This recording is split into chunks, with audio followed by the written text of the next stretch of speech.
So, hey guys, welcome back to the Off the Script podcast. This time we've got on a natty. We love it. It's Finn Kelly, everyone. Finn, would you like to introduce yourself to the audience? Hello, everyone. It's Finn Kelly, as I've just been. Anyone who doesn't know me,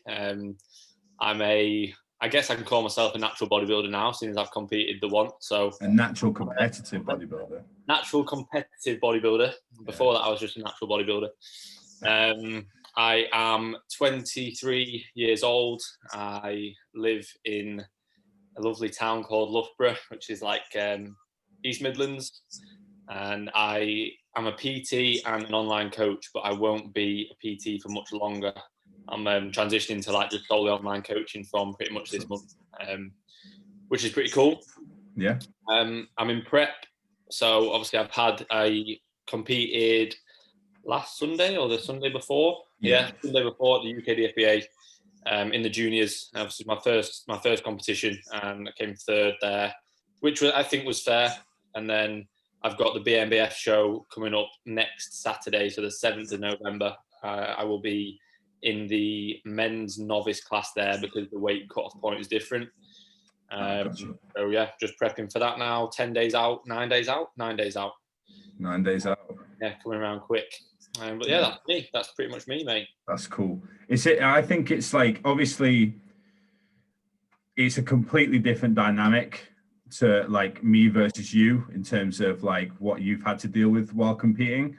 How have you sort of actually found this prep as a whole? Like, just a breeze, mate. And I don't want to sound like I'm being like arrogant or anything like that. Like it's been easy. Awesome. I think because like obviously like you said, we're almost like the opposite. Like when you started, you were overweight and it was a case of like I need to get leaner. I'm the complete opposite. Like, I was just the skinniest kid ever growing up. Like my mates, my dad, my family still call me Skinny Finny. Like that's my name. Like so it's weird, mate. So for me, it was a case of I have to actually try and grow. And then so I've always been like used to being lean. I've dieted like stupidly hard before, harder than this, just being stupid, not doing it properly. So then doing an actual prep, but doing it properly and slowly, and being able to keep food high because I pushed food higher before and things like that, and not doing cardio, steps to 10k on a training day, 12 and a half on a rest day.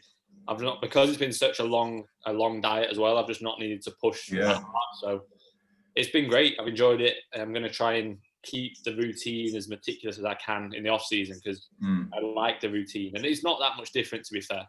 My routine was pretty much the same in the off season. The only real difference is I'm eating less calories. So when people are like, "Oh, it's nearly all over," I'm like, well, is it? I'm just going to stop everything I've done for the last however many years. Literally, it's not like I'm just going to quit. Just a byproduct of it all, isn't it? So yeah, I found it easy, mate. Like without sounding like arrogant, I found it easy. And I find it when people moan so much about it that it's so hard is either because they're doing something wrong, or they're trying to be too quick, or they've got too many external stresses going on and it's not the right time for them to prep and things like that. Like my external stresses are just zero, mate. Like everything in my life I have set up how I want. So that those things don't impact it, and it's been a breeze. Coming around to what you're saying about it being a breeze, I think that you are well within your right to say that, just because you set yourself up to be in that position. Yeah. You where you've made sure every single factor that can be accounted for is accounted for. Yeah. I think that's like a thing that a lot of people don't think about when they go into a prep. That's something I personally didn't think about, because up until the point where I started prep, I'd come off the back of moving back to the UK from America. I'd dislocated my ankle. I'd then spent like 4 months trying to get as fucking huge as possible, and then had to diet off 60 pounds. And like, you were big as well, weren't you? Changed jobs about 3 or 4 times as well. Like, it just doesn't work. Like, I have more respect for you saying that it was a breeze than I would if you were like, oh fuck, like all this shit. Yeah, I think people they don't understand the impact that those external stresses actually have, because they think, so I'm just digging, I'm just working hard, it doesn't matter if I have to do this or that. It's like those little things have such an impact. Like I'm so meticulous with every little variable that if I went over by a few thousand steps, like my session would probably be slightly impacted. Or even if it wasn't, psychologically, I'd be thinking, that's it. It's in your head. I went over it. Like, so if you were to, like, say, change job, move house, break up in a relationship, anything like that, like, thank God Shannon hasn't broken up with me, mate. Otherwise, this prep would have been poor. But no, like, I think those things people they don't think about. They just think train and eat, and that's all you have to do your cardio. And it's like, there's a lot else involved. There's so much more. Saying that, how has your other half found it? Fine, mate. Yeah, she's had her ex-boyfriend was a bodybuilder, so she's kind of got a type. Got experience in it. She's great, mate. Honestly, she's amazing. So she'll get up and take my photos in the mornings. Like, perfect. The evenings when I've done my steps, I literally just sit there and say, like, "Oh, darling, do you mind getting my food?" And she does it. So, mate, she's amazing. Love it. But the thing is, as well, she's not obsessed with bodybuilding to the point where it's all we talk about or it's all that we have in common. Cool. It's like the perfect middle ground. Like, for me, I don't think I could be with someone who is as obsessed with it as I am, because then you never get any sort of break from it. Whereas, like, let's say I have a leg session, and either way it's amazing or it's not amazing. If it's a horrendous session, I come home and Shannon's not asking me about it. Oh, what did you get on the hack or anything? Like, she doesn't care. Yeah, but she cares about how I enjoy it and how I feel and how I look, and that's, like, I think it's the perfect middle ground. She's involved enough, but not so much that it's like that's all we talk about. Yeah, it's perfect, mate. She's I think she's been fine. She seems to she's been fine. Fingers crossed. Yeah, that reminds me of something that Josh, do you know Ginger Training? Yeah. Something that Josh says a lot is like bodybuilding and going to the gym is the balance, and then when you come home you can just turn that off. Yeah, definitely. That is so important. And I think it's hard as well, because, like, it's not Shannon's fault if I had a bad session, but she's the only person that I go home to. Like, who obviously we live with. she's like, yeah, it's hard not to. But I think, like I say, if she was constantly asking about it, it'd make it worse. So the fact that she's just like, I'll come home and it's like, right, she'll have got my post-workout ready or whatever it may be. It's perfect. And even like, you don't dwell on it. And if it's an amazing session, then I come home, she can probably tell, like, when I'm feeling but it's no issue if I've had a bad session and I'm a bit down in that evening. She's not moaning at me or anything like that. Like, I think that's, again, another massive thing in prep. Like, I had a girlfriend that was constantly moaning at me for obviously eating my meals at my times and not going out for food and going and training. Like, I train on a Saturday when Shannon's off work every week, and I'm out from like 11 till 4:30, 5, like, because I'm going training, and then obviously me and Reese will chat post workout and things like that. Yeah. So most of the Saturday I don't really see her, but she's not moaning at me for it. So yeah. In there, mate. Like, that is. Yeah. Yeah, it's horrible. It's a horrible place to be, and I think people just see it as the norm, and they're like, "Oh, it's normal. Your girlfriend moans at you." It's not normal. No. You don't need to be in a relationship like that. Yeah, it's the communication part of it. Yeah, it really is. So, yeah, fucking big up to both of you for, like, you know, having that held down the whole prep and making that work. Because, yeah, especially, like, you know, it's with lockdown as well. Like, you guys were obviously massive, yeah, mate. Each other all the time. I imagine in lockdown. And it was honestly, like, I could spend every second with her. Like, she doesn't annoy me at all. Like, I don't think I annoy her. I don't know. Should probably check after this before I upload it. But you know what I mean? Like, she's mint, mate. I ain't got a bad word to say about it, to be honest. Like, I've been in relationships before or seeing people before when it's like, yeah, they're great, but there's this or that or this or that, and she's she's quality, mate. I think, like, it's like when people say, you know, you don't need to be with someone unless they actually add to your life and benefit it. So, you know, she does. If she didn't, then, you know, there don't be any point. Yeah, it's your circle, right? And you've made that. Yeah, exactly. Yeah. So coming back around to your prep, particularly right at the start of your prep, or even before then, I guess. Like, let's go back to when you started with AJ, because the first time I met you was on my first show day for my first show. Kind of comfort. I saw it. You just came around the corner, tanned with your hair, and I was like, "Hey, mate." Yeah. Yeah. Thanks for recording as well. Yeah, it's cool, man. I enjoyed way that. Back when. Yeah, it was. that was time ago, and we really have like swapped places. I said this to AJ as well when I saw him a few months ago. Like, I went into Ultraflex, saw him like in an oversized t-shirt, looking small, 20 plus pounds down, and I was just like, we swapped. Like when you went to that like show, and I don't know how many shows you watched of last season, but at what point did you start to decide to yourself, like, or say to yourself, I'm going to compete next year? Or where did that come from? I already knew before then. Yeah, I think. Well, yeah, I already had it in my head before then. I only went to. Did I go to the 2 shows that year? Yeah. I'm pretty sure I went to yours was a qualifier, wasn't it? Yeah, it was the Heart of England. I think it's was it the BMBF or the UKDFBA? BMBF, I think. I went to that BMBF qualifier, and then I went to the UKDFBA finals. But I already knew, like, in my head that I wanted to.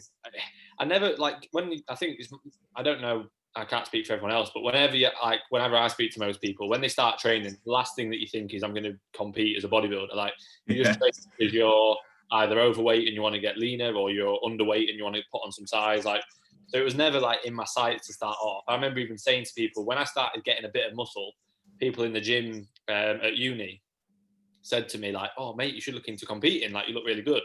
And I remember saying, like, mate, you'll never see me stood on stage in some little top. And they were like, okay, fair enough. And they probably thought, what a twat. Like, and I was like, it's like 19-year-old kid thinking I was cool, being like, no. But then I guess over time, like, I sort of appreciated bodybuilding more as like an art than people trying to show off, which is what most people that don't really understand. Most people think it is. They just think it's arrogant people showing off, and, you know, guys that are just all, well, they think, I thought, I didn't really know there was such a thing as natural bodybuilding. I just thought everyone was on steroids. Like, that's all there is. Most people are the other way around. They don't think there's anything that's enhanced. They think everyone's natty. Phil Heath's natty. So yeah, like, I just never really thought it would be something I'd do. Yeah. But then as I started to see more results, and as I started to follow more bodybuilders versus like fitness influencers, and realize that there was a lot more to it, and, you know, more levels than just sort of if it fits your macros and food challenges from fitness guys on YouTube.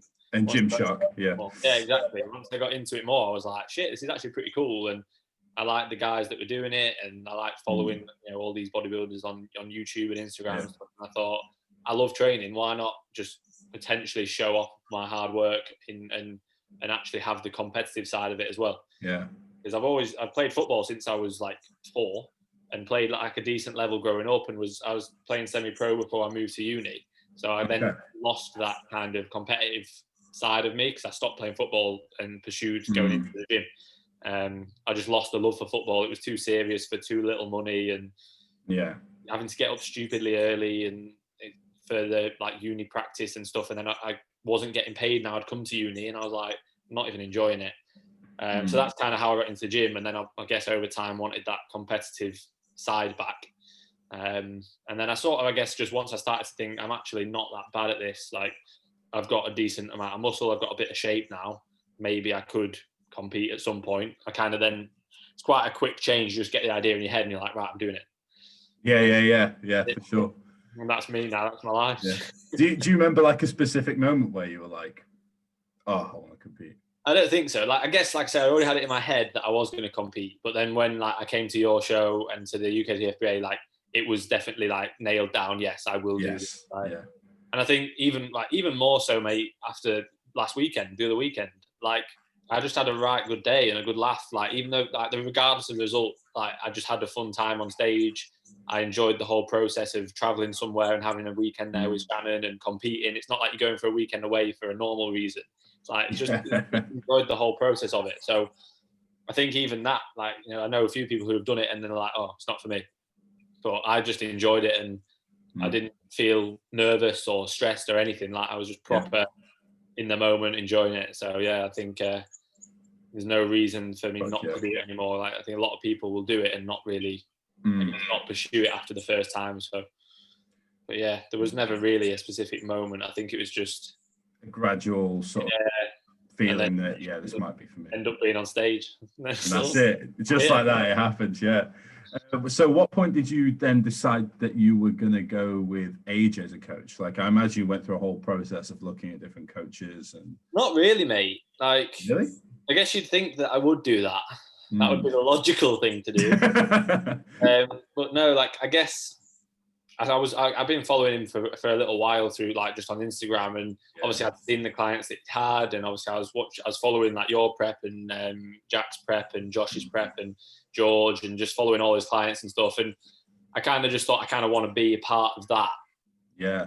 Regardless of, like, it wasn't just because it was AJ. You know what I mean? It was almost like more the environment of the year before, and obviously it's been a bit different this year. There's not been as many people, but it was kind of that. And obviously I sort of follow everything that AJ preaches as well, and I agree with, like, we never disagree. And to be fair, it works really well, mate. You know, as like a coach-client relationship, because I think if anything, I'm like a dream client in terms of, like, I know what I'm doing with a lot of the stuff, and I do the just get on with it. Just get on with it, and if there's any questions, like, we'll just chat about stuff, and I'll bring something up and we'll discuss it, and he'll bring something up and we'll discuss it. It's more like that. It's not like I need him to tell me what do I do if this happens. It's just like it works really well.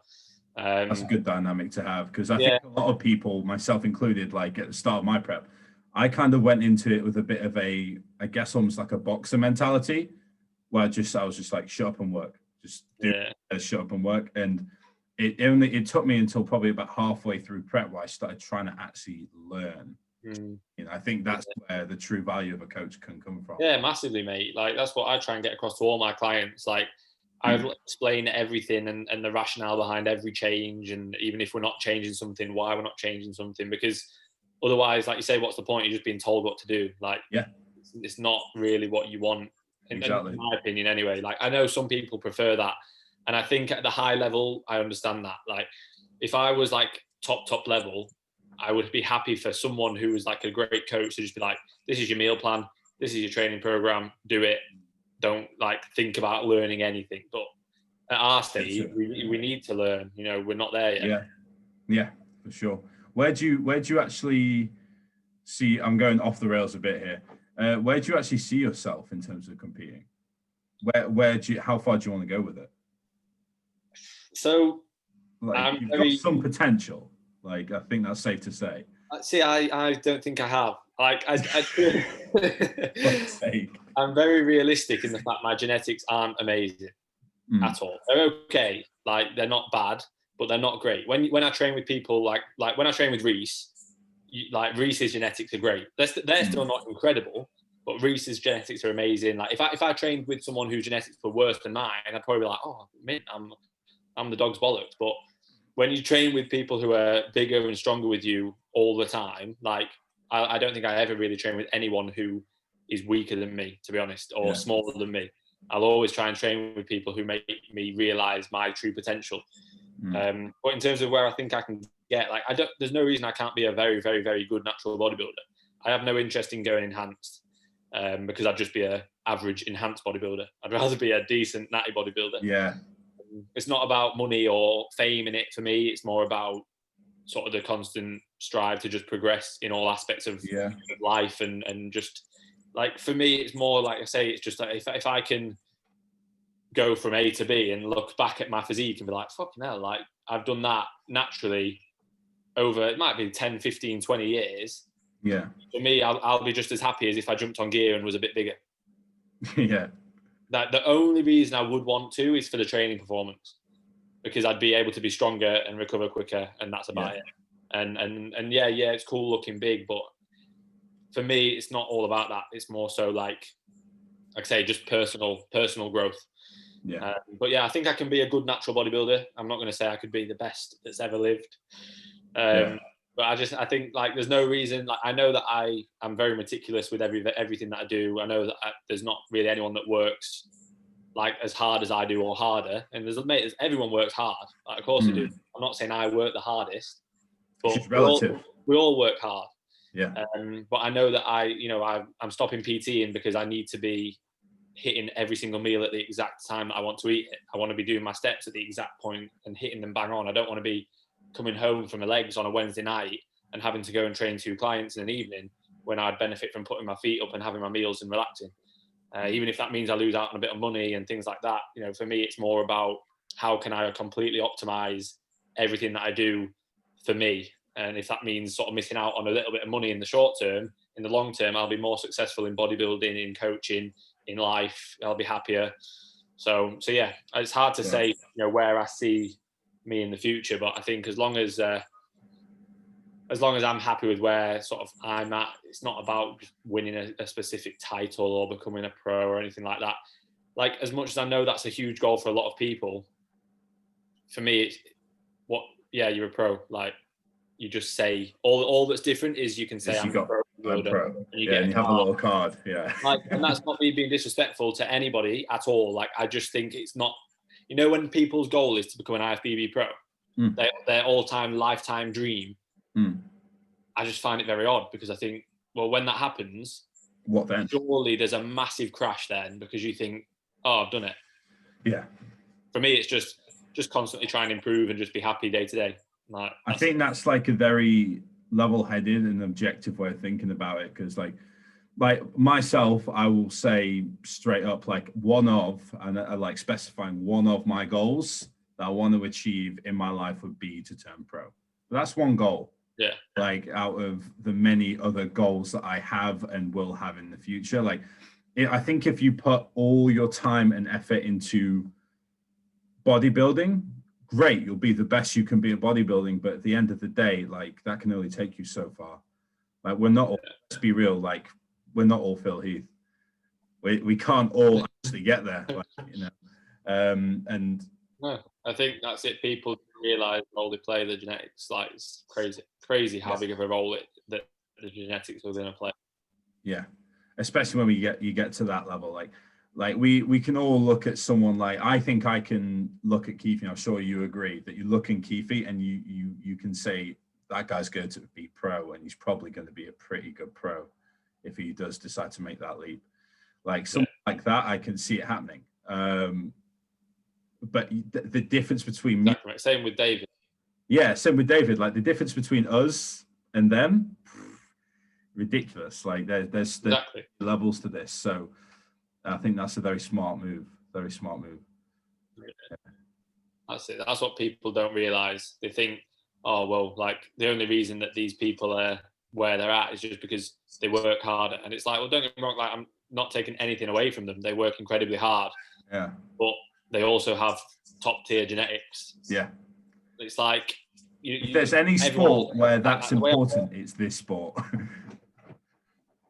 Oh, we might have lost him. Mate, massively. Yeah. The way that I'm trying to explain it to people, the people that don't really get it, they're sort of like, oh, but surely you could get to that if you just eat more and train harder. You could get to that.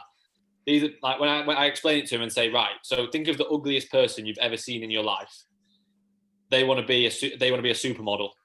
They want to be the next top model in the world. How is that ever going to happen? No matter how many times they go into plastic surgery, no matter what they do, they will never be a model. And that's just their genetics. It's not their fault. Yeah. It's that's just how it works. To be Mo Farah, like, you can be a good marathon runner, probably be one of the best in your town. You're not going to be Mo Farah. Yeah, no matter how hard you work. That's how it is. Like, yeah, like you say, coming back to what you said earlier, like, all of us work hard. Everyone works hard, but then you look at, like, Usain Bolt, all those guys who are running next to him, they're all working really hard. There's not a secret that he's got that no one else is doing. Like, he works hard. He works probably just as hard as all of them. Yeah. You know, as probably the next 10,000 guys in line for that top however many places at the Olympics. Yeah. They're all probably doing the same exact thing. Like, but it comes down to, like, that 1% genetics, or 0.0001%. Exactly. Yeah. So coming back around to your prep again, so you started off with AJ, and you started off relatively lean. Yeah. First of me. And then you went into, I guess, a short off season towards the end where you were really pushing up. Yeah. And then you went into a prep. Like, how like, was that initial push-up period actually harder than prep for you? Yeah, massively. I thought that would be the case. Yeah. I've never, like, the heaviest I'd ever pushed before was 190, and I felt awful. Like, I felt like a bear, and like I looked disgusting. Like, don't get me wrong, I looked disgusting at 210, but I just felt vile. Like, and I wasn't doing it the right way as well. Like, this is what I was speaking about earlier in terms of like external stresses and things like that. So I was working 3 jobs and at uni. I was doing like 30 PT sessions a week alongside my other job. And I was working on like a Sunday morning doing a delivery job at Next. And then I was trying to balance all that with eating like 5,000 calories a day through pretty much like oats and whey blended up like 3 times a day plus other little bit. Like, my digestion was horrendous. This was what was that, 2 years ago now? And don't get me wrong, I was still progressing. I was still getting stronger and everything. My training wasn't bad, but all the other variables outside of that were just awful. So for me to then actually push up properly, it was easier pushing up properly than doing that.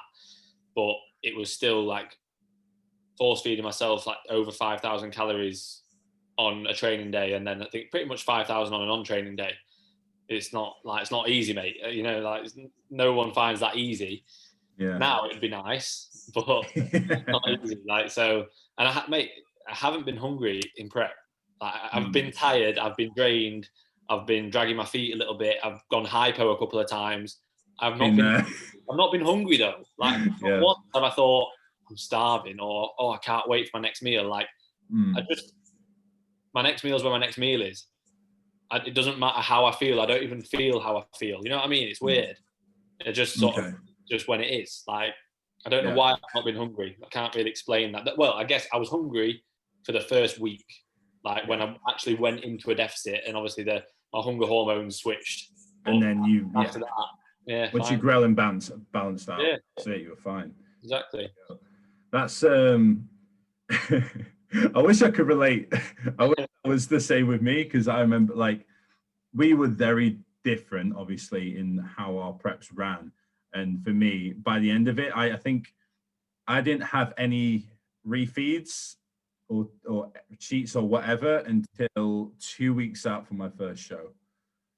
And to be fair, I was fine. I was happy just like to do and go through it. But the day, I think it was the Thursday before, he was like, then tomorrow I want you to refeed.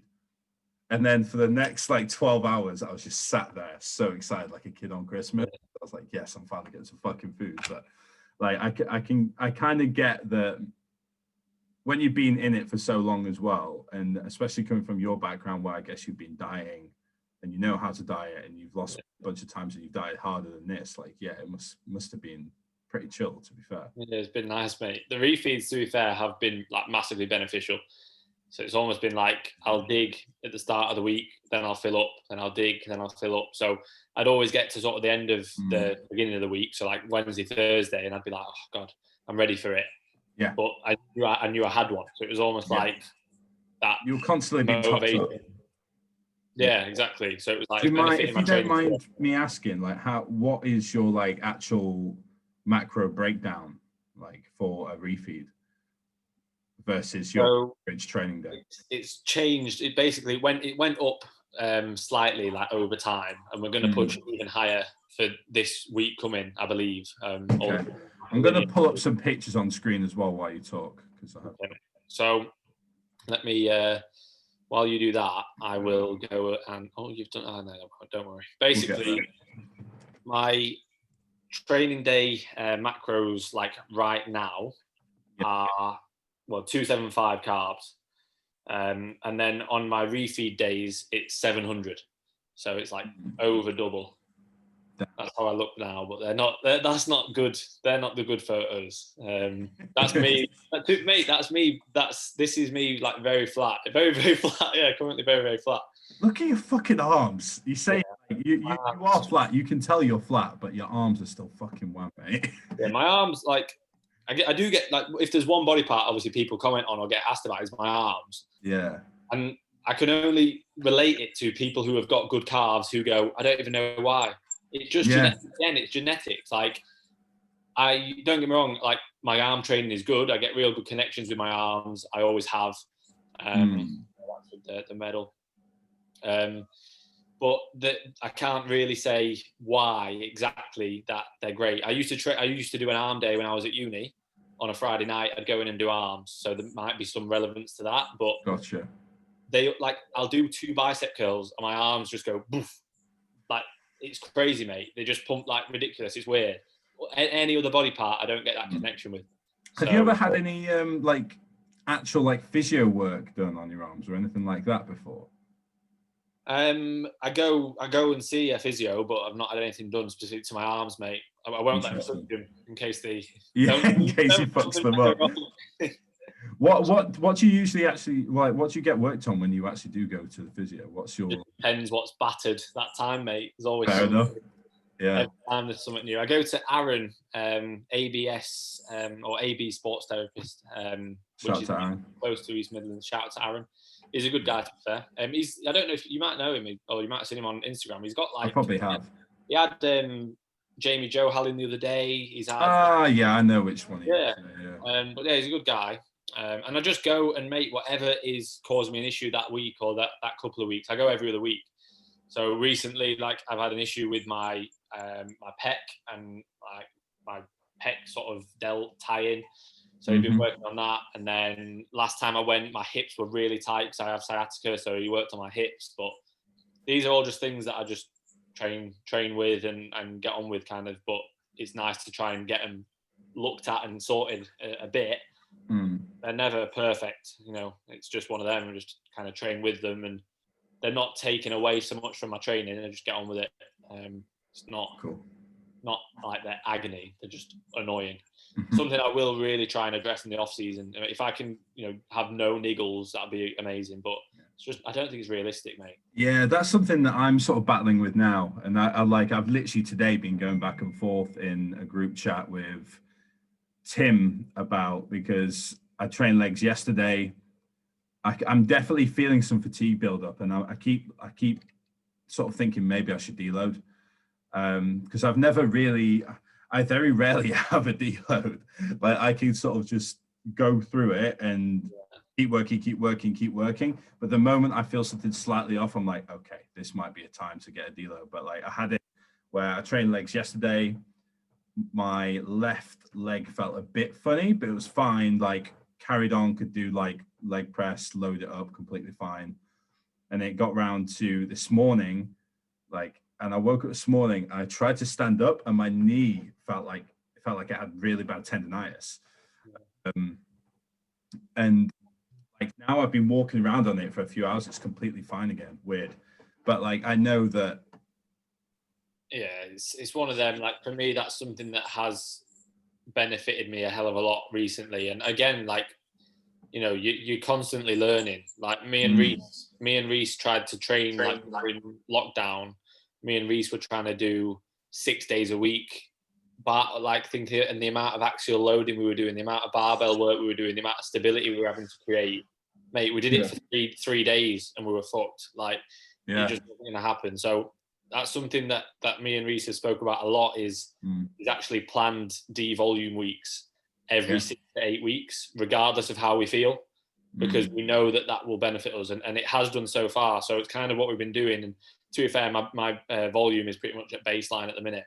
But what we've been doing is every sort of 6-7 weeks, sometimes a bit earlier if we feel like it's needed, if we're feeling a bit trashed, we'll just do a D-volume week. And we'll go in for a full week and we'll do one set of 8 to 10 on compounds, one set of 12 to 15 on isolations. Things like side delts, arms, calves, abs, potentially will just be the same as they were before. Yeah. And mate, I honestly can't recommend it enough. So I really do feel the benefit of it. I think I do appreciate the benefit of a full deload where you'd have complete time off the gym. And I still think over time, even with the D-volume weeks, you'll probably need that. But in my argument, you won't plan it. You'll just go on holiday, because you could probably go on holiday once or twice a year anyway, most people. Gotcha. So even if it's just a city break, let's say. Yeah. So if you can for me, if you can continue to train and progress your numbers, but drop a lot of training fatigue, why wouldn't we do that? Like, so we'll still go in, we'll still beat our numbers, but we'll leave the session and we'll be like, oh, I feel all right today. Rather than leaving the session, not even talking to anyone, just like, oh, you know how you always will feel. Yeah. And then you just feel so much fresher. And then from there, you don't have that lagging phase of coming out of a deload where it takes you another 3 sessions of rotation of each session to get back into the swing of things. Yeah. You've already got numbers still. So for me, that is something that I will be doing in my deload, because I will just be like, anything that's like massively fatigue inducing. So muscle rounds, stuff like that will turn to straight sets, all that. No intensity methods, no force reps, no 50-50 reps. Like literally just be smart. If you can take a match or a 1 rep up without anything like that, then you're laughing. And then come in next week and you're back to feeling fresh and feeling good. There's Big David. Big Dave. To be fair, I've done him on the angle with the arm. I know. I was thinking that. And I look about 7 foot tall. Like, I was going to say, this makes you look like giant stood next to like Kuba or someone on stage. I'm not. I'm literally 5'10". I don't know how tall is David. Like, how tall actually is David? He's about 5'5", 5'6". I don't know. You can tell from the leg. You can tell from this wheel. His legs, like his upper body is impressive, but his lower body is so much more impressive. Yeah. I was thinking about this the other day. I was speaking with, I think I was talking to Caitlin and a few other people in a group chat. And we were saying that David is like, his upper body's like kind of like Kai Green structurally. And there's lower bodies like Keon. Like, it looks a lot like Keon. Like, even the face. Like, I'll see a photo of Keon come up on Instagram, and I'm like, that looks like David if David pushes up like and wants to go to that level. I don't think David could be that. Like, I'm hoping, you know what, I'm hoping he does that and he takes as far as he can take it, because he can take it. I think he can. I honestly think if he wanted to, there's no reason he can't go like right to the top, mate. He's 21. He's trained apparently for 2 years, and he looks like that. Yeah, I remember the first time I sort of clocked him on Instagram like a year ago, and I was like, I could already see then, like over a year ago, I was like, this guy looks like he's been training a few years, and I knew that like the potential, mate. Yeah, when AJ first put him on the Team MBM page, I'm pretty sure I just messaged AJ like, "Fuck's sake." And I think I sent him a voice note, and I was like, "Mate, what are you doing?" I was like, "What's the point?" Me over here. I was like, "I might as well just give up now." But no, I was obviously having a laugh. But to be honest, like, this is something I've said quite a lot. Like, I'm glad that David was competing, because it took stress out of my mind of thinking, "Oh, I might be able to win this." And I'd have been annoyed at coming second, because Danny deserved to beat me. Don't get me wrong. Okay. I feel like if I was really good on a given day and Danny wasn't that great, I could have potentially won it. But on the day I wasn't great and Danny was good and David was insane. But I'm glad David was there, because if I'd have come second to Danny and on the day I was happy, I'd have been like, maybe if I'd have been really good on that given day, I might have pushed him a lot closer. And that plays on your mind then. Yeah. But David was up here, mate, and everyone else was down here, and that's how it is. Like, and it was definitely. I remember seeing on Instagram when like he got added to the team. I remember seeing it like on Instagram and stuff, and I knew, like, I could just see it in AJ's face how gassed he was. Yeah, with someone like that. Mate, imagine you were buzzing, wouldn't you? Imagine you got an application come through and it's that. You'd be like. I'd be asking him, what are you eating? How's your training? I found someone who goes to my uni who started this year, who's only 18 years old. He doesn't watch this, so he'll never even see this. Yeah. But I found a video of him on Instagram. Bear in mind, this kid's he's 18 and he was just messing about in the gym with his mates. He doesn't even really train. But there's a video of him going in the gym, putting 3 plates aside on bench and just doing reps with it. Yeah. Like, I'm just like, ridiculous, isn't it? Yeah, there's some freaks out there. Like, I wanted to go up to him and just say, come join. Yeah. But yeah, it is crazy, mate. They don't even realise that they're a genetic freak. Yeah, that's the biggest thing. Like, no doubt, like, all like, no jokes aside, like David, like, I think he knows that he's got some blessings. I think he knows that. He knows he's good, but he's so like down to earth about it, and he's not arrogant at all. He's lovely, mate. He's proper sound guy. Being humble goes. I don't know if he does realise how. I don't know if he knows how good he is. Like, yeah, I don't know if he does. Because I remember like Keon last year when he was sort of just coming out like into the scene, like in like January sort of time before he competed that season. I remember watching videos of him and he just had no clue. He was so innocent to the fact of how good he was. And like, he was like, yeah, no, I haven't taken any gear. And like, and they drug tested him the rest of it, and the rest is history. Yeah. Ended up placing in top 5 at the Olympia that year. Like, it's crazy, isn't it? When you see stuff like that, yeah. But I like all the best to David. I hope he makes special out of the rest of this. Cool, and then I think anyone that we sort of know now, if you're thinking maybe 5-10 years where they could be, it's very cool to think. Like, it is cool, isn't it? It is cool. Yeah. And like, it's not that far away. That's the thing as well. Like, scary, mate. It is scary. Like, by the time I'm 25, who knows? Who knows what I'll be? So, yeah. Hopefully, on the Olympia stage, mate. Yeah, hopefully at the Olympia. Hopefully in Vegas. That'd be cool, wouldn't it? Don't know what category I'll be doing. I'm not big enough. So coming back round to your prep again, what are you looking to change from this, like your first show to this show? Like, what's going to be different? Because I know you've been working on some stuff. Yeah, so I wasn't happy with how my lower body looked. So especially my quads, like there wasn't enough detail through the quads, in my opinion. And a lot of that is the fact that I haven't got that great quads. So obviously, no matter how much you try and diet off, if you've not got that much muscle there, they're not going to look that detailed. So that was the first thing that I really wanted to focus on. And then obviously with that will come more detail everywhere. So through my hams and my glutes, which are other areas where it can come off. Upper body wise, I'm happy with the level of condition, but I wasn't happy with the fullness at all. I could have been a lot fuller on the day. And then also my posing, my front relax just made me feel sick, mate. Like I watched that live stream back and I was like, I hated how I looked. It's horrible. Mate, honestly, same. Been there. Yeah. When you haven't filled out so much, isn't it? Yeah.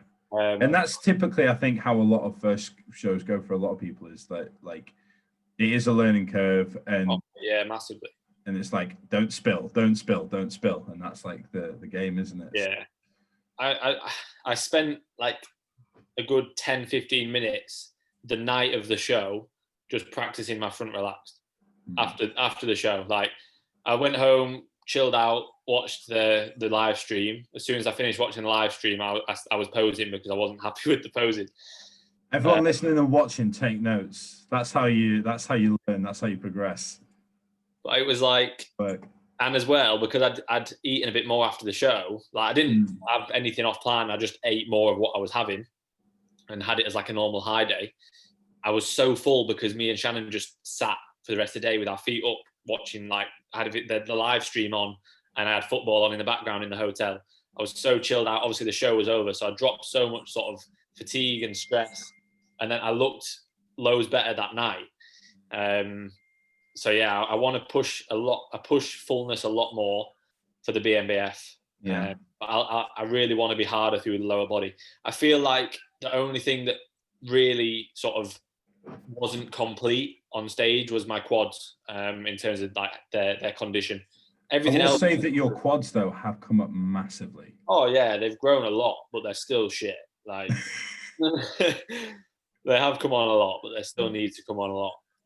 But to be fair, my hamstrings, they're still, again, they need to come on a lot. But they are like massively improved from like starting with AJ. That's something that when I started with him, he was like, mate, you've got no hamstrings. And I was like, yeah, I haven't really, have I? And I didn't. So yeah, that's an area that's come up a lot. One thing that I will say I think is really impressive on you is your side glute here. Yeah. I think the way your like hamstring into quad into glute like all ties up, it looks like this is sick. I can't remember where I saw it. There was one picture of you hitting the side shot. That's a pretty good one there, to be fair. Like you have now got like a hanging hammy there. Yeah, definitely. You can see the insertion points, and like once this dries out, like I'm sure you've already seen it, just like this whole area here. That's kind of where I'm at the minute. Like, because I'm so flat, like obviously a lot of the detail is kind of hidden because I'm so flat. But yeah, I know that it is there. Like I know it's definitely there. Like you can't be like again like then I'm very flat, but the detail is definitely going to be. Hopefully, anyway, there'll be more come the BNBF. As long as I'm better than the UKDFBA, then I'll be happy. No doubt, mate. You will be, no doubt. Yeah. I mean, if this is you flat, like it's gonna be. When did I post that? Was that like 2 mornings ago? That was 1 day ago, 11 days out. So 2 mornings ago. Yeah. So by that point, I've been on like my normal low days for like what? Pretty much 2 weeks. Of it? Oh no. A week and a half? Yeah. Okay. A week and a half. Yeah. Damn. And that's the first like sort of big break, I guess, in your refeeds as well. So this is mate. I've been having them for ages. The flattest you've ever been?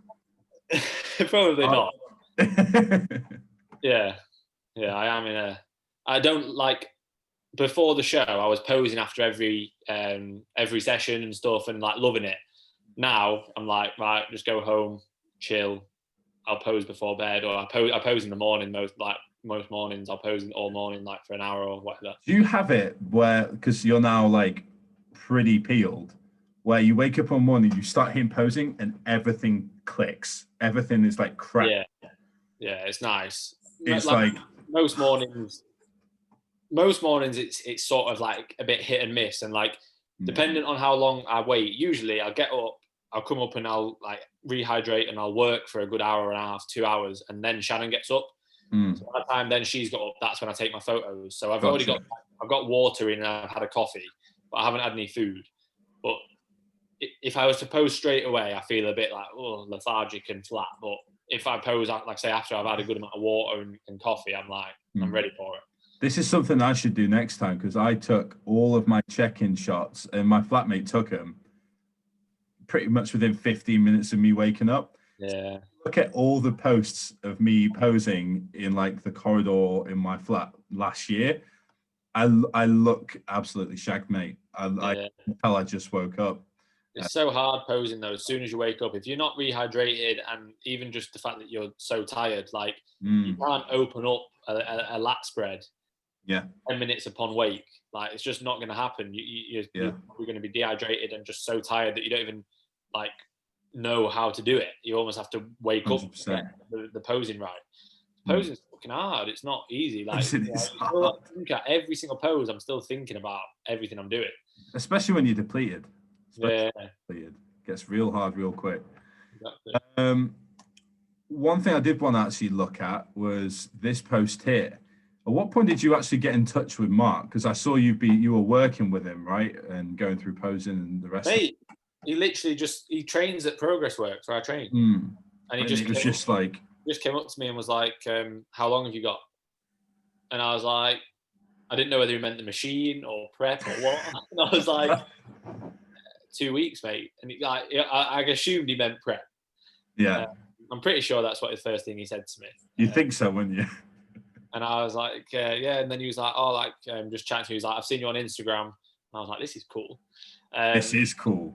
He was like, yeah, he was like, you look like really, really good. I think you've got great shape. You've got a good amount of muscle. He was like, I think your posing can improve.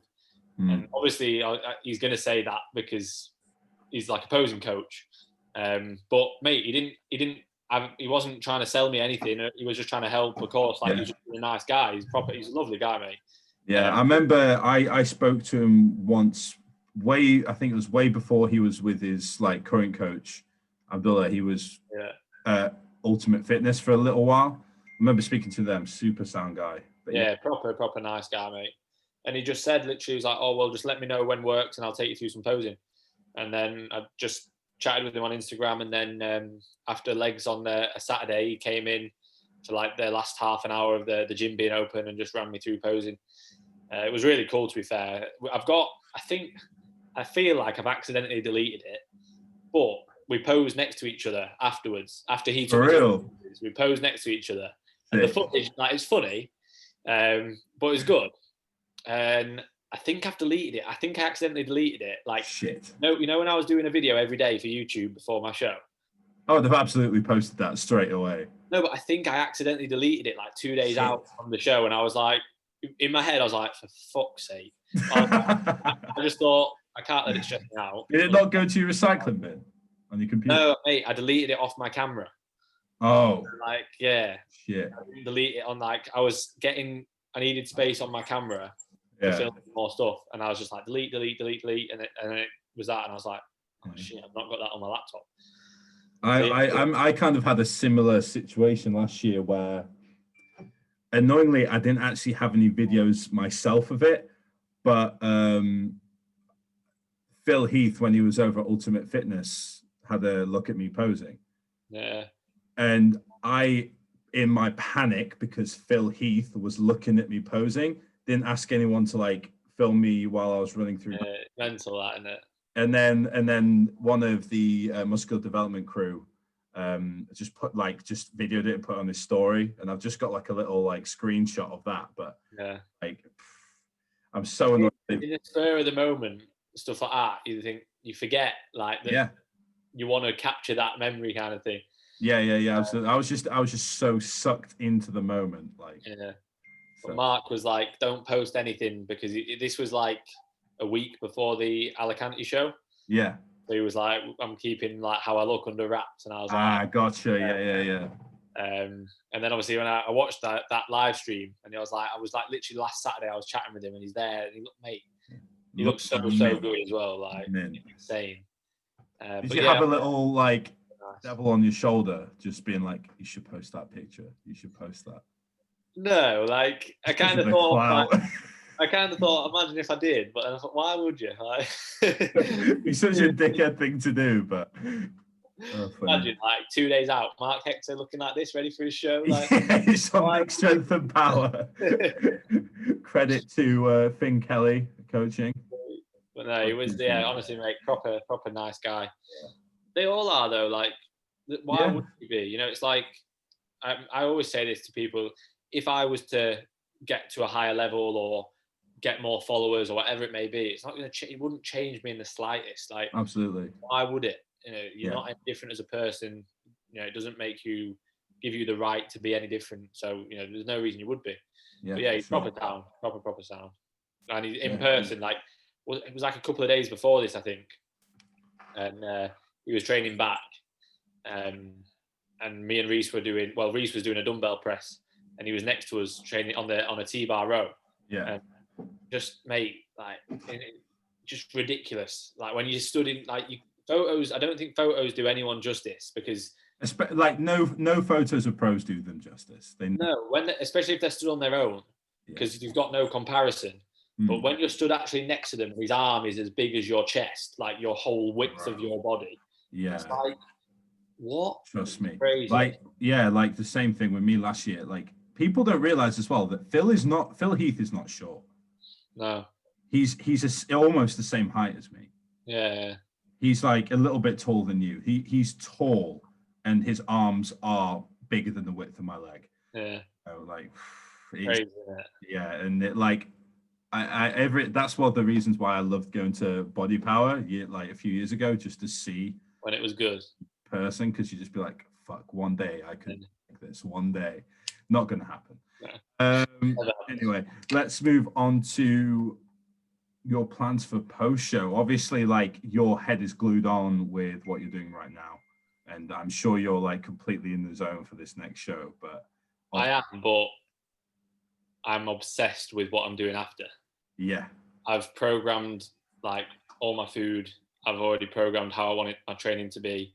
Like, I have to be ahead of where I am. Last thing that I want to do is, mate, don't get that. What? This is sick. This is a sick transformation. I don't know who that is on the left. Someone snuck into my kitchen. Fucking fat mess. That's wild. Look at this. It's crazy, isn't it? Yeah. The thing is, though, I've got an outline of abs on the left, and I was clinging on to that outline of my abs. I was like, oh, I'm all right. Like, I'm still pretty lean. Like, and like, you can still see a bit of my like lower back. You know what I mean? I'm not. Yeah. I am fat, but I'm not like a ball of fat. I've got. Yeah, you're not like full. You can tell I'm attempting an abs and thigh there. Like, you can't really see abs or thigh, but I'm attempting it. You're not just showing off a food baby. Yeah. No. Yeah, that's it's funny, man. So yeah, like off season, what's the plan? I can't wait to get Chubby Finn back. So it'd be great. Like I say, the last thing that I want is to come out of the BMBF and be like, okay, like what do I do now? So I've already programmed all my food, my exact meal plan that I want to be doing. Okay. Very similar to what I'm eating now, just more of it. I've already programmed how I want my training to be, and any changes I want. Obviously, like, I'll discuss all this with AJ, but again, like I said, sort of, I kind of give him my ideas, and then it's kind of a yes, I agree, or maybe we should do this. I've already got everything sorted, mate. I can't stop thinking about it. So I am focused on the show, but I can't stop thinking about growing again, because I've been dieting for like 30 odd weeks and not really optimizing like my growth. I've been just trying to maintain muscle. And like, as much as I've been competing, like I feel that's like, for me, it's just wasted time. Yeah. That I could have been spent growing. So I'm excited. Sure. My goal will be, kind of like first week to 2 weeks, I'll put 5 to 10 pounds on, and then it'll just be a normal gradual gaining phase from there. And I'll just add food in when I need to add food in, and I'll aim for sort of a 0.5% body weight increase per week. Something that I am going to trial is really high protein, just because I don't see why not. Smart. So I've never pushed it above like 250. So I'm going to go up to 310 just and see how it digests. If it digests fine, which I don't see why it won't, because it's spread across like 7 servings. I don't see why not to do that, at least to try it and see. I think post-show that is like a good idea, because I know that you've dieted before, but like coming out of a contest prep, you kind of don't really know what to expect in some regards to how you're going to feel afterwards. Because like for me, I was very much like, I'm going to keep my head screwed on. I'm going to just have like, if I'm going to have something, I'm going to have like a pastry or something pre-workout, and like to top, and as well as like the increase in overall food across my meals or whatever. Yeah. But then like I had one bad night where I just ate a whole box of cereal. Yeah. Like, like, don't get me wrong, I'm not going to say I'm not going to have anything post-show. Like, I could have, like, how I felt after the UK DFBA, and not even because it was post-show, it's because I'd fucking been posing for ages, and I was like tired of posing. My appetite was probably the highest it's been all out of prep as soon as I came off stage. But like my mum and dad are coming to the show on next Saturday. So after the show, we'll go out for food. I'll just enjoy it wherever we go. I don't care where we go. Like, we'll just go wherever. Like, I'm not gonna Don't go for curry. Your body can't. No, I wouldn't do that. But aside from that, go for it. Something like a burger or pizza or something like that. Right? And then obviously, me and Shannon, whenever we want in the off season, if we want to go and get a Domino's, I'll be able to fit a Domino's in easily. If I want to get like KFC or whatever, I'm not really a fan of KFC, or if I want to get anything, like I'll just chicken. Like, I can easily just fit things in, mate. Like, and if I want to have donuts and whatever, like I will. But I'm not really a massive foodie. I'm not like, I've not looked at food during prep going, oh, I can't wait to have that post show, or I can't wait for this post show. I think it's just a stupid attitude to have. Like, I've not said to Shannon, like, right, post show, I want you to get me this, and this, or I'm going to order this. Like, mate, when I see people and like, right, I've put an order in, mate, that's nearly got 1,000 likes. Have you liked it? What? Which one? That one with me and Shannon. Have you liked I that? did like it. I'm pretty sure I liked it. Yeah, I liked it. Anyone that's not liked that one, get on it because it's nearly got 1,000 likes. That's such a fucking good picture. Mate, I'm so dark on that. Stage tan is something else. Crazy. But yeah, I'm not like people that order stuff before they compete to have post show. I just think you're an idiot because you're already telling yourself I'm going to eat everything in sight. Like that is such a smart bit of advice.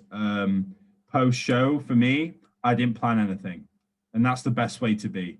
Like for me, I'm sure I've said this on the podcast at some point before for any regular viewers. Like for me, it was just a case of I got off stage. I was with Tim, Tom Roundtree, and a few other people. Yeah, and then like we went to. I was like, they were like, "Where do you want to go?" I'm like, "I don't fucking know. Where do I want to go?" And they're like, "Let's just all go now." Hey, if you plan it in your head, like if you were to plan everything you want to eat, like I know people that have used like you can save feature things on Instagram, and they'll just have it all saved and scroll through it all like on a night, or they'll be in their notes and everything they want to eat or where they want to go. Insane. It's just that's not a healthy relationship. Not a healthy relationship with food at all. Because you're then just like, I want this to end. I'm looking at food and I want exactly. Like for me, mate, what I'm gonna trial as well, and see how I get on with it is so. Like I say, I've always been macros to the absolute gram, every day. That's what I've always been like. What I'm kind of leaning towards is going on to more of like a meal plan approach, where I'll put like, so let's say post workout will be cereal, chicken breast, bagel and jam. The cereal I have is irrelevant. I'm not going to be stupid and have something that's like 20 grams of fat in 100 grams. But you know what I mean? I'm not then I have to have Cocoa Pops or I have to have Frosties. If on a given day I fancy having something like slightly different, I'll allow myself to do that. But my macros are still going to be very, very similar. So that's something I'm going to try as well. Like same with rice. That's something that I actually do currently. Like when it comes to me measuring out rice, for example, I've just got a protein shaker and I'll just say, okay, like I need this much rice for this meal, and it'll just be like 2 scoops of like the protein shaker's worth of rice. Yeah, I've always been to the exact gram every day, and it has to be, otherwise I've got that OCD with it. It has to be. So if it's like 500, if my carbs are 500 and on my fitness plan it says 501, I'm like, shit, where can I take that 1 gram out? Like, and that's just because I need it to look a certain way. Yeah, it's the OCD. I had the same in prep. It's the OCD of it. Mate, even in off season.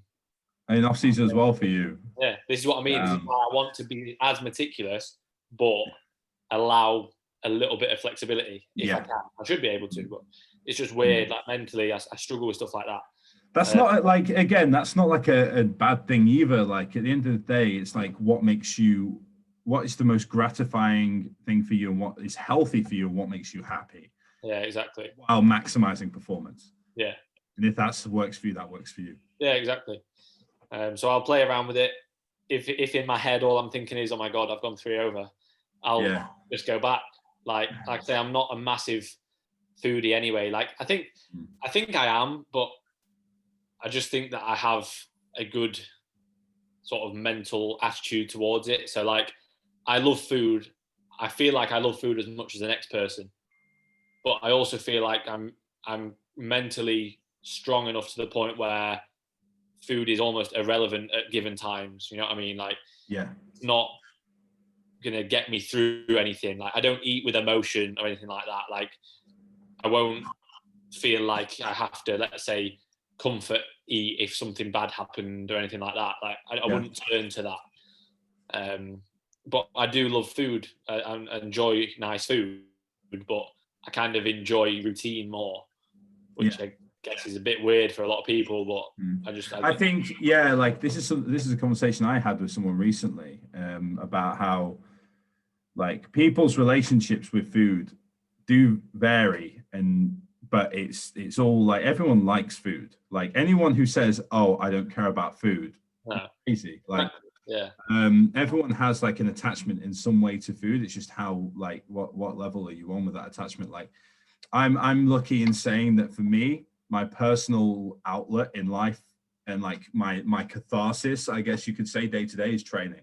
Exactly. What does it for me? The food isn't what does it for me, but for a few people it is. But like, it's just finding that balance, and I think that's why training is so important. I think. That's your release, like, and that's how it should be, in my opinion. I think turning to food is crazy, but dangerous. It's the norm. Yeah, it is dangerous. Right, is there anything you want to cover real quick? Anything you want? Yeah, my sponsorship there, mate. Yeah, look at this. 20 if you want 20% off CMP, anyone? Sort yourself out. How did it come about, by the way? So you know Isaac Thacker is John. Yeah. So obviously I only really know him through him competing, and we've trained together once before, because he used to train in Progress Works where I train now. Yeah. And we really like hit it off when we first trained together. We like put on like we do, and Tim, you know, when we train, it's like we have a good laugh and a good chat and we get on. Yeah. And then obviously he's like head of graphic design there, I think, or he does the design there. Yeah, I spoke to him a few months back about getting some design work done for. He started coaching. It's expensive. He's worth it. Don't get me wrong. That's the thing. Yeah, at the end of the day, like the stuff he produces is good. Like, yeah, it's amazing. Like, it's quality. It's top quality. He will be, and he already pretty much is, the guy in the fitness industry. Yeah, and that's crazy. Yeah. So he's worth it, 100%. But yeah, basically, he likes my content. Obviously, I put out like quite a lot of educational content as well. I don't just. I'm in prep, but I don't just post photos of me like and say 10 days out. You also, I won't be doing it forever, and I still like educational stuff. Yeah, my anatomy explained videos, mate. Very good. Highly recommend if anyone. Quality day. But yeah, so especially the one on carbs. I've got a lot of experience there. Same, mate. Same.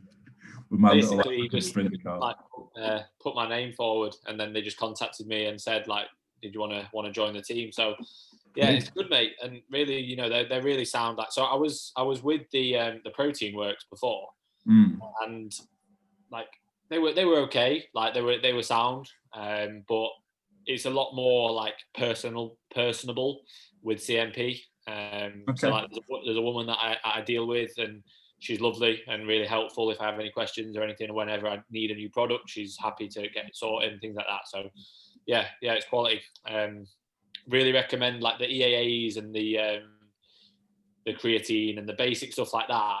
It's quality stuff and it's cheap. So yeah, it's decent. If you want to get stuff, then Fin 20. Yeah, ladies and gentlemen, get on that. Get on that. Anything else I want to cover, mate? Not really. Do you want to shout yourself out in terms of like your coaching? Yeah, that's what I was going to say. Other than that, so if anyone is interested in coaching, then you can just obviously go through Instagram. My coaching forms on there. My emails on. If you look at like the footer on my posts and stuff, I'll generally have like my email and things on there. I've added that in lately. So yeah, if anyone's got any questions on any of that, feel free to ask. I will have more availability pretty much from like next month, because like I say, I'm transitioning from PT to online. I've got a YouTube video in the pipeline. I quit my job, thumbnail me, love it. Hands, money bag emojis everywhere. Love it. I filmed it yesterday. I had Joe, the videographer, come and film. And then yeah, YouTube is just Finn Kelly, which is growing quite nicely recently. I usually put out like 2 to 3 videos a week, and more so when it was just before the show. And then Instagram, as you can see, it's been up the whole podcast is Finn Kelly _coach. I think you don't even need to follow me because you've seen every post I've got. And there you have it. Yeah, that's it, mate. And just appreciate you having me on. Thank you. Yeah, bro. Thank you for coming on. This has been good. I think it's long overdue. And like potentially post show at any point if you want to come back on and like definitely, mate. talk through everything that's going on, whether or not you did eat a whole box of cereal or not. We'll find out. Yeah, I'll have a very different look to my face next time. You'll have some like hamster cheeks like me. It's all worth it, mate. It's all worth it. All right, guys. Thank you so much for listening and watching the Off the Script podcast with Finn Kelly. We'll catch you next time, potentially with another guest. Just stay tuned on Instagram. We'll announce who it is. All right. See you guys later.